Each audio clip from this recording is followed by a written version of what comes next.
Vous êtes bel et bien sur notre chaîne YouTube, et vous avez raison d'y être.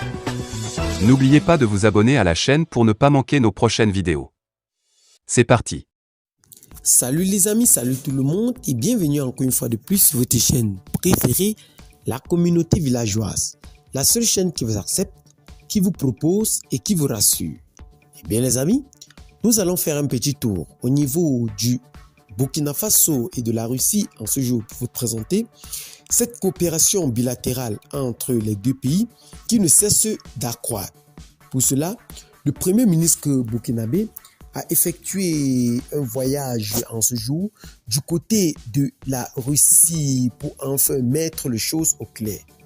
Selon les informations de Jeune Afrique, le chef du gouvernement de transition a quitté Ouagadougou le 7 décembre dans l'après-midi après le traditionnel conseil des ministres pour la Russie.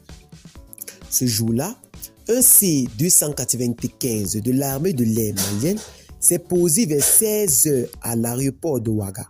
Il est envoyé par les autorités de transition malienne pour amener KLM Apollinaire de Tambela et une délégation burkinabé de 11 personnes à Bamako. Une fois à Bamako, ils partent en direction de Moscou dans la soirée.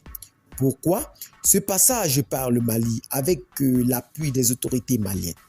Car elles jouent ces dernières semaines un rôle de facilitateur entre les homologues burkinabés et Moscou. Objectif, convaincre Ibrahim Traoré de se rapprocher de la Russie comme elles l'ont fait avant lui. Les raisons exactes du séjour du ministre et de sa délégation dans la capitale russe où ils sont arrivés le 8 décembre et où ils étaient toujours ce samedi 10 décembre sont encore méconnus. Selon une source régionale, KLM Apollinaire de Tambela souhaiterait acquérir du matériel militaire. De leur côté, des responsables français considèrent que ce voyage pourrait aussi permettre de rencontrer des cadres de la société militaire privée Wagner qui opère au Mali depuis fin 2021.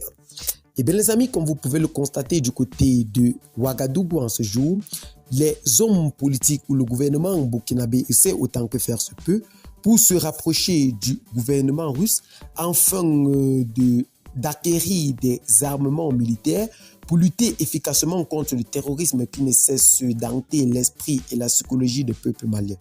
Pour cela, le capitaine Ibrahim Traoré se rapproche de peu à peu de la Russie et rappelons qu'il a bel et bien été du côté du Mali pour prendre des conseils plus proche de son homologue, le colonel Assimi Goïta, afin de se rendre compte de la pertinence de cette coopération pour lutter efficacement contre le terrorisme.